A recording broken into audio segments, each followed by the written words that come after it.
22대 국회의원을 뽑는 총선 본투표가 이제 일주일 앞으로 다가왔습니다. 금요일부터는 이틀 동안 사전투표도 실시가 되지요. 총선이 정말 얼마 남지 않았네요. 네, 그렇습니다. 그래서 오늘부터 YTN은 국회를 취재하는 기자들이 서울 여의도 국회의사당 앞 광장에서 선거 관련 소식 생생하게 전해드립니다. 정치부 박광열, 김경수 기자 나와주세요. 네, 국회에 마련된 YTN 특별 스튜디오입니다. 본투표일이 4월 10일이 이제 일주일 남았습니다. 또 말씀하신 대로 거주지와 관계없이 투표가 가능한 사전 투표는 불과 이틀 앞으로 다가온 상태입니다. 그러면서 각 정당과 후보들의 선거전도 점점 더 치열해지고 있는데요. 이 총선 승부에 영향을 미칠 주요 변수들 짚어보겠습니다. 네, 첫 번째 키워드부터 볼까요? 네, 오늘 첫 번째 키워드로 여야 나란히 제주행을 뽑아봤습니다. 오늘 오전에 76주년 제주 4.3 사건 희생자 추념식이 제주에서 열렸습니다. 행정안전부가 주최한 행사였고요. 제주 4.3 사건은 1948년 군과 경찰이 제주 남로당 세력을 진압하는 과정에서 제주도민이 다수 희생됐던 사건입니다. 여야 정치권도 일제히 제주를 찾으면서 희생자를 기리고 또 유가족 위로에 나섰는데요. 먼저 여당은 좀 어떤 행보를 보였습니까? 네, 여당은 윤재욱 원내대표 또 비례위성정당 국민의미래 인유한 선대위원장이 제주를 찾았습니다. 한동훈 비대위원장은 충북과 강원, 경기 등 지원 유세에 집중했는데요. 이 지원 요청이 쇄도하는 상황에서 역할 분담 차원으로 풀이됩니다. 한 위원장은 입장문을 통해 4.3 희생자 추념식 불참에 송구하다고 고개를 숙였습니다. 동시에 과거 4.3 희생자 재심 청구 대상 확대 방안을 관철했던 이력을 거론하며 이 말과 행동에 그치지 않고 실천하겠다고 덧붙였습니다. 이 야당은 좀 어떻습니까? 네, 민주당 이재명 대표는 제주 4.3 희생자 추념식에 참석을 한 뒤에 기자들과 만나서 이 4.3 사건은 국가 폭력에 의한 국민 살상 사건이었고 국가 폭력은 어떤 명목으로도 허용될 수 없다고 강조했습니다. 또 4.3 학살의 후예라고 할 수 있는 정치 집단이 국민의힘이라고 주장을 하기도 했는데요. 잠시 들어보시죠.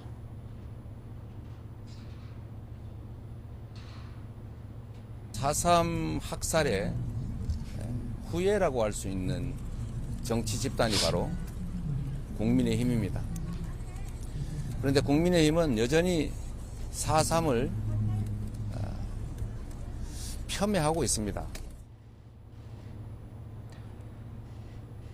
네, 이재명 대표는 국민의힘이 이 4.3 폄훼 인사들의 공천을 취소하고 또 윤석열 대통령과 한동훈 국민의힘 비대위원장이 추념식에 불참한 것에 대한 사과도 해야 한다고 촉구를 했습니다. 이런 가운데 제3지대 정당 지도부들도 일제히 제주 추념식을 찾았습니다. 녹색정의당 김준우 대표, 새로운미래 오영환 총괄 선대위원장, 개혁신당 천하람 총괄 선대위원장 그리고 조국혁신당 조국 대표도 추념식에 참석했습니다. 네, 두 번째 키워드로 넘어가 보겠습니다. 이 키워드 두 번째는 전공의와 대화 원회, 의정 갈등 변수 이렇게 꼽아봤는데요. 이 의료계와 정부 갈등이 7주 넘게 이어지며 국민 불편과 피해도 커지고 있습니다. 어제 대통령실은 윤석열 대통령이 집단행동 당사자인 전공의들과 직접 만나 대화하고 싶어한다는 입장을 발표했죠. 여당은 문제 해결을 위한 소통 의지를 거듭 확인했다고 의미를 부여했는데요. 실제 선거를 코앞에 둔 여당 입장에선 이 문제가 가장 큰 난제이자 변수 중 하나로 꼽히고 있습니다. 그제 의료개혁 관련 윤석열 대통령의 대국민 담화를 두고 여당 내에서 한때 대통령 탈당을 공개 거론하는 목소리까지 나오는 등 민감하게 반응한 이유기도 한데요. 한동훈 위원장은 이재명 조국 심판을 위해선 지금은 뭉쳐야 할 때라며 내부 단속에 나섰습니다. 민주당도 이 문제를 주시하고 있죠? 네, 그렇습니다. 민주당은 의사 증언은 불가피한데 접근 방법을 좀 달리해야 한다 이렇게 주장하고 나섰습니다. 윤석열 대통령에게 의료 대란 해법을 기대하긴 어려운 상황이라면서 정부 책임론을 강조하기도 했습니다. 민주당 김민석 총선 상황실장은 정부와 의료계가 적극적인 대화를 무조건 시작하고 또 의료진도 당장 현장에 복귀를 해야 한다 이렇게 촉구하기도 했습니다. 동시에 총선 직후에 국회 특별위원회를 구성해서 사회적 논의를 통해서 의대 증원 문제를 풀어가자며 정부 여당에 제안하기도 했습니다. 네, 이 총선 전에 대화의 물꼬가 얼마나 트일지 또 트인다면 이 표심에 얼마나 영향을 줄지 주요 관심 포인트입니다. 네, 다음 키워드로 넘어가 보겠습니다. 키워드 세 번째, 이 부동산 막말 후보 리스크 주의보 이렇게 정리를 해봤는데요. 이 막바지까지 후보들과 관련한 논란이 이어지고 있는 분위기죠. 네, 그렇습니다. 경기 수원정의 민주당 김준혁 후보가 논란의 좀 중심이라고 할 수 있을 것 같습니다. 김준혁 후보는 어젯밤에 과거 발언에 대해서 사과를 했는데요. 과거 유튜브 방송에서 박정희 전 대통령이 일제강점기에 위안부와 성관계를 했을 가능성이 있다. 또 이화여대 김환란 초대 총장이 이대생들을 미군 장교에게 성상납을 시켰다. 이런 주장을 해서 논란이 일었습니다.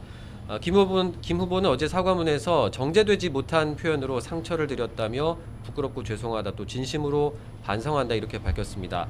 학자로서 근거 없이 주장하지 않았다, 또 보수 언론의 민주당 후보 죽이기다라고 주장했던 어제 입장에서 완전히 달라진 건데요. 이화여대가 김 후보의 사퇴 요구 입장문을 내고 또 여성계의 반발이 이어지면서 민주당도 김 후보의 발언이 부적절한 표현이었다면서 사과를 권고를 했는데 이게 영향을 미친 것으로 보입니다. 하지만 6.25 전쟁 참전을 고마워하면 친미 사대주의자라는 취지의 김준혁 후보의 다른 발언이 논란이 될 여지도 여전히 남아 있습니다. 여당인 국민의힘은 김 후보가 사과는 했지만 여전히 사퇴해야 한다 이런 입장이죠. 네, 맞습니다. 이 김준혁 후보의 후보직 사퇴를 거듭 촉구한 국민의힘은 여성관 문제를 고리로 민주당을 향한 공세 수위를 더 끌어올렸습니다. 과거 이재명 대표의 형수 욕설 논란을 언급하며 이 여성 혐오가 일상인 정당이라고 강하게 비판한 건데요. 직접 들어보시죠. 미안, 그냥 나는 국회의원 할게 라고 선거에까지 버티겠다고 합니다. 그게 더불어민주당의 공식적인 입장입니다. 그런 뼛속까지 찬 여성 혐오로 가지고 어떻게 여러분께 표를 달라고 할 수 있습니까? 네, 이 편법 대출 논란이 불거진 민주당 경기 안산갑 양문석 후보 문제도 거론하며 친명계 공천 관련 이재명 대표 책임론을 부각했습니다. 이 양 후보는 과거 대학생이던 딸 이름으로 사업자 대출을 받아 서울 강남 아파트 구입 자금에 활용하면서 이 편법 대출 논란이 제기됐죠. 여당은 편법이 아닌 사기 대출이라고 지적하는 가운데 선관위에 이어 금감원까지 현장 조사에 참여하면서 조사 결과에 관심이 집중됩니다. 관련해서 민주당은 별다른 공식 대응은 아직 나오지 않고 있죠. 네, 그렇습니다. 양문석 후보 관련해서 민주당은 일단 이 공천 과정에서 제출 서류라든지 문제는 없었다고 설명을 하고 있습니다. 또 후보 본인이 사과를 하고 후보가 대처할 문제라는 입장을 유지하고 있는데요. 다만 조사 결과에서 위법성이 확인이 되거나 할 경우에는 다른 판단을 할 가능성도 아예 배제할 수는 없습니다. 앞서 양문석 후보는 문제 아파트를 팔아서 대출을 갚겠다면서 거듭 사과를 했는데요. 오늘도 후보 TV 토론회에 참석을 하면서 거듭 낮은 자세를 보였지만 좋은 정치로 갚아가겠다면서 완주 의사를 내비치기도 했습니다. 민주당은 양 후보의 부동산 논란이 중도층 표심을 흔들어서 다른 지역 판세까지 부정적 영향을 미치지는 않을지 예의주시하는 분위기입니다. 마지막으로 네 번째 키워드를 좀 살펴보겠습니다. 재외선거 투표율 역대 최고라는 키워드를 정해봤습니다. 투표율은 선거 때마다 아주 중요한 이슈 가운데 하나였는데요. 투표율이 높으면 누가 더 유리하냐 이런 걸 두고 갑론을박도 있어 왔습니다. 지난달 27일부터 지난 1일까지 엿새 동안 진행된 재외선거 투표율이 총선 기준으로 역대 최고치를 기록했는데 이게 이번 총선에서 좀 어떤 변수로 작용할지 궁금합니다. 네, 좀 먼저 말씀드릴 부분은 이 재외선거 유권자 비율이 전체 유권자 가운데 크진 않습니다. 총 투표자가 92,923명, 그러니까 10만 명에 조금 못 미치는 수준인데 하지만 투표율 62.8%, 이 투표율 60%를 총선에서 넘긴 건 이번이 처음입니다.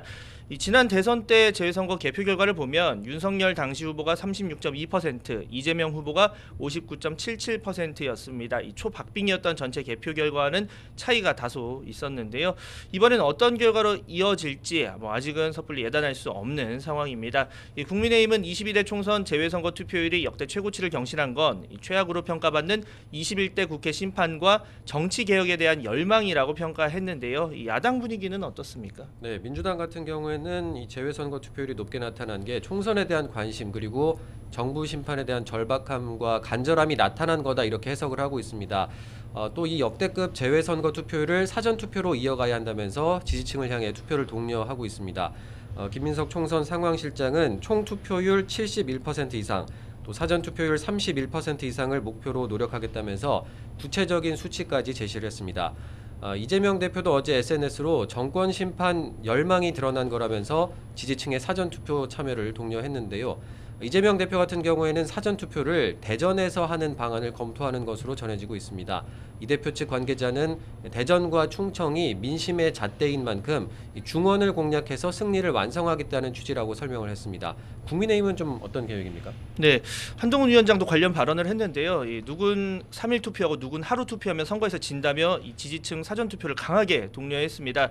전국 55곳이 박빙이고 그중 수도권이 26개 지역구라는 여당 자체 판세 분석까지 공개하면서 이 기세를 사전 투표에서 보여줘야 한다고 강조했습니다. 이번 총선에서 이 사전 투표함을 비추는 CCTV 24시간 공개와 100% 수감표 도입 등 부정선거 의혹 방지 대책을 정부 여당이 마련했다며 여전히 사전 투표의 소극적인 핵심 지지층 일부의 이 우려 불식에도 주력했습니다. 이와 함께 이 지도부와 모든 후보가 이 사전 투표 첫날인 모레 이 투표를 계획하고 있다고도 덧붙였습니다. 오늘 저희가 준비한 소식은 여기까지입니다. 지금까지 국회 YTN 특별 스튜디오에서 전해드렸습니다.